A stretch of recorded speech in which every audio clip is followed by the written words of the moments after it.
do you prepare a camel for veterinary care, for a vet visit, or even some husbandry requirements that you need to do at home? Well, in this Camel Q&A, we're answering exactly that. This is the Camel Connection podcast. Welcome to our weekly Camel Q&A. This is where you ask a camel question and we answer it. I'm Tara. And I'm Russell. And together, with other camel experts, we answer your camel questions.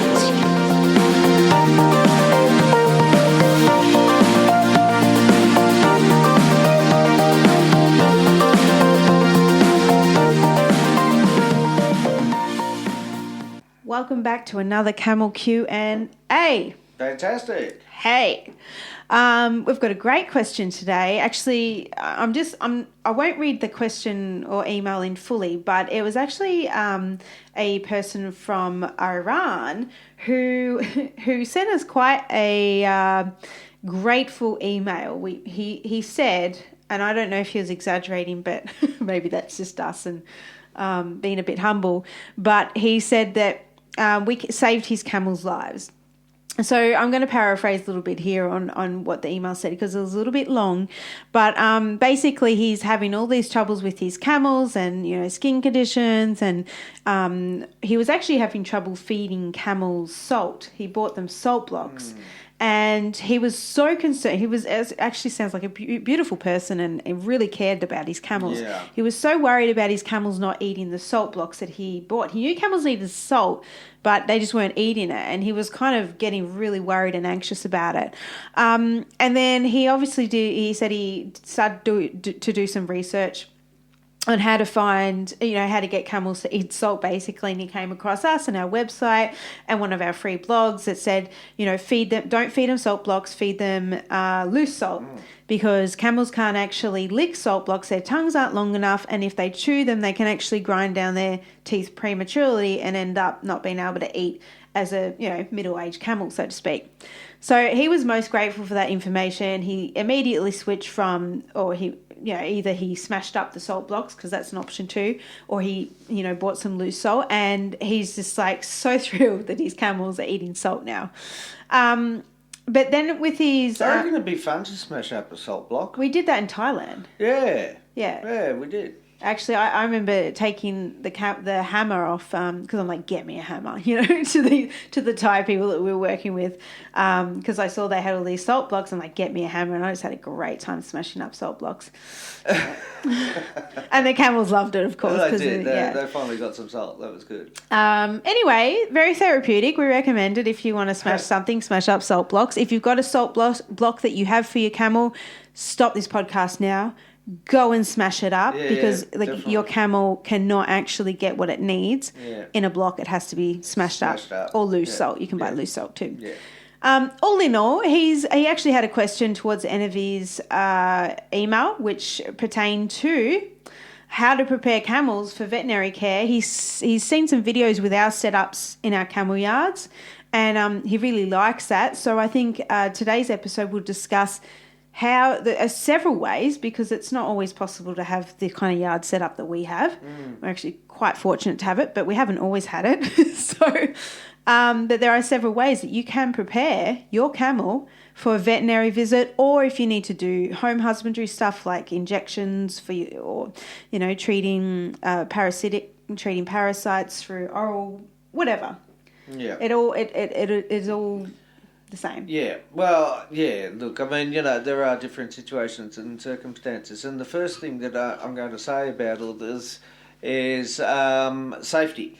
Safety is paramount, first and foremost. I mean, not only for the camel, and you're trying to make things as safe as what you possibly can for the camel, but also for yourself. All right, now, and this is where and for the training comes in. And for the vet. All right, your training, your efforts in the long term of what's going to pay off. Dividends are going to come your way if you get to a situation where you need to do some veterinary care. Can I just put in there first before we continue is that we talk to a lot of vets because, funny enough, a lot of vets actually come to our camel courses. Yeah. whether some of them think. I'd say about 40%.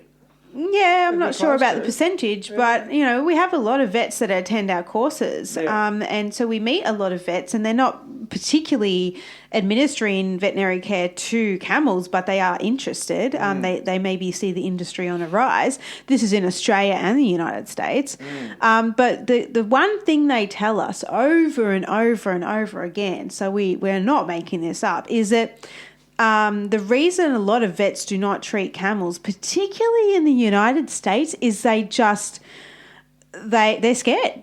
They're scared of the camels. They don't know About the animal. They don't know how about they the animal. react, They all don't that know sort how of they thing. react. And a lot of vets have found that when they go to a camel owner's place, the camel's in the paddock, and the camel owner's like, oh, well, can you tell me what's wrong with my camel? And they're like, well, I need to see it. Can you restrain it? And then it just gets into a snowball of hours and hours of veterinary care that are the vet's actually there to do what they're supposed to do, which is produce their scientific knowledge on this animal. That's their job. Their job isn't to actually handle the animal. That's your job and responsibility as a camel owner. Look, a friend of mine who became a nurse, he actually explained the situation inside hospitals very, very carefully for me, and I thought, wow, I didn't even think of it like this. Okay, now you've got people who do different jobs, like you've got your personal carers, okay, who deal with they're the people that deal with the nitty-gritty of looking after someone. Then you've got your nurses, okay, who are, deal with the next level, like administering medications, dressing wounds, all that sort of thing. But then you've got your doctors. When the doctors come around and do their rounds on the wards, they're not going to be there looking after the patient, fluffing their pillow and making sure that the dressing's put on correctly or not correctly.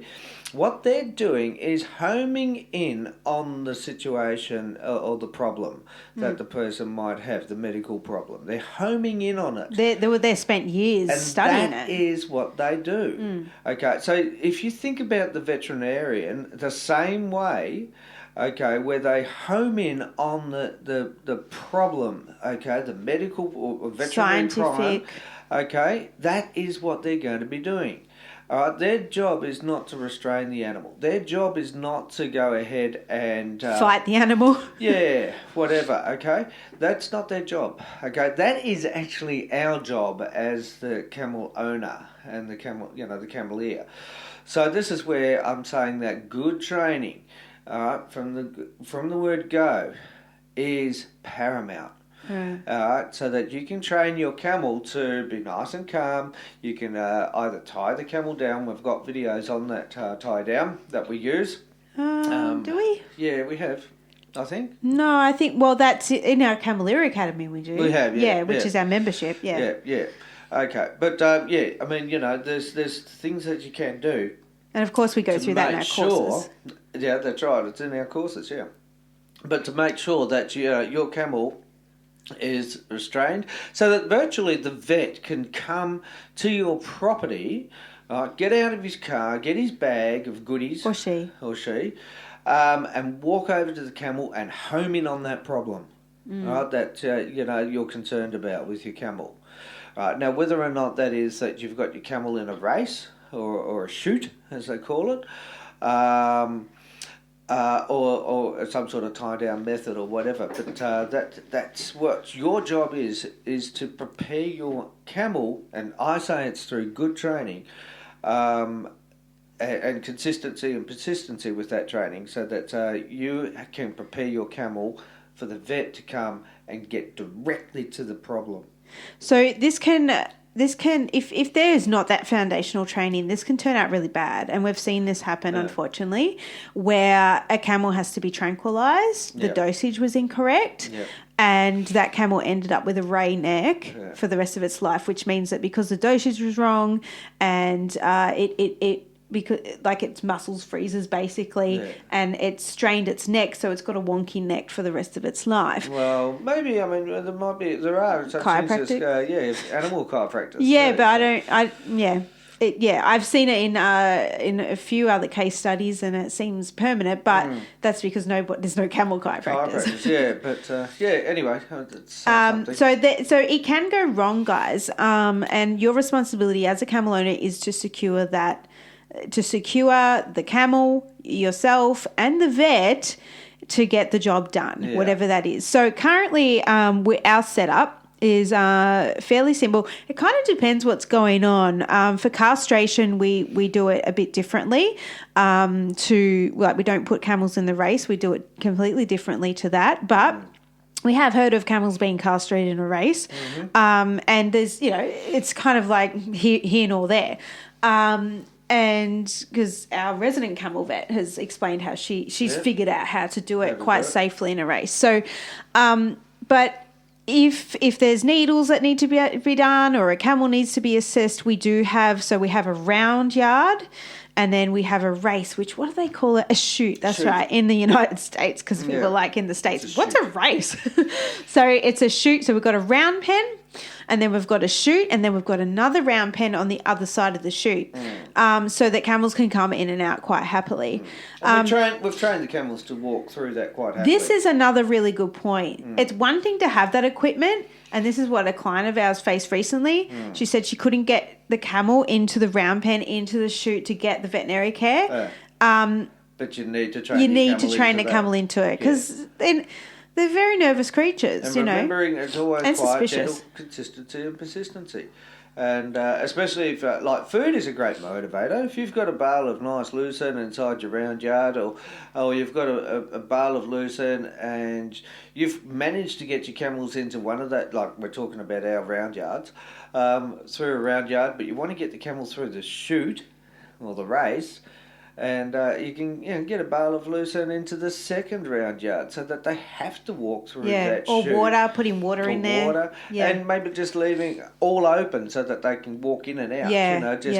Get used to the whole show. Definitely. On a daily basis, just walk them through. Some people feed their camels in the yards, which is a good idea, because it's normal to the camels. Our camels have done all sorts of things in the yard, come to think of it. So when they're in there, they're sort of like, what is going to happen? We don't know. We're just going to chill out and chew our cud. Fine. Whatever's going to happen is going to happen. We could be in here to eat the grown grass, or we could be in here to get a dose of anatone. Totally. Supplements. That's but anyway, getting back to it. Okay, your training definitely is most important, and so that you're able to think. Okay, so part of your training really should be thinking of the long term. Okay.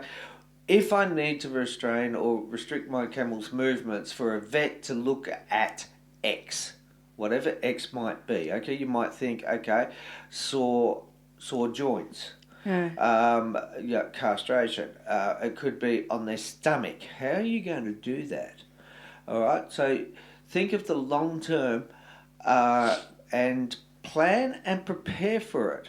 Yeah, for sure. Right, consistently and persistently.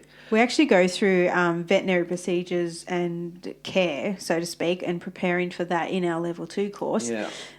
Because it's really important. I mean, the foundation, obviously, you have to build up that trust with the animal, and then level 2 can involve, we use tie downs for vets too, and people think tie downs, that's so cruel, blah, blah, blah. Well, you know what's more cruel is not having veterinary care for your camel, not having the camel safe, not having you safe, not having the vet that's in practice safe. That's what's more cruel. That's right. Okay, so people think tie down, they think it's the end of the world. Well, actually, a camel could get out if they really, really wanted to. Yeah, well, it's never a permanent arrangement. No. And we train them. This is the thing, is we train the camels into the tie downs. We don't just tie them and go, ha ha, you're restrained.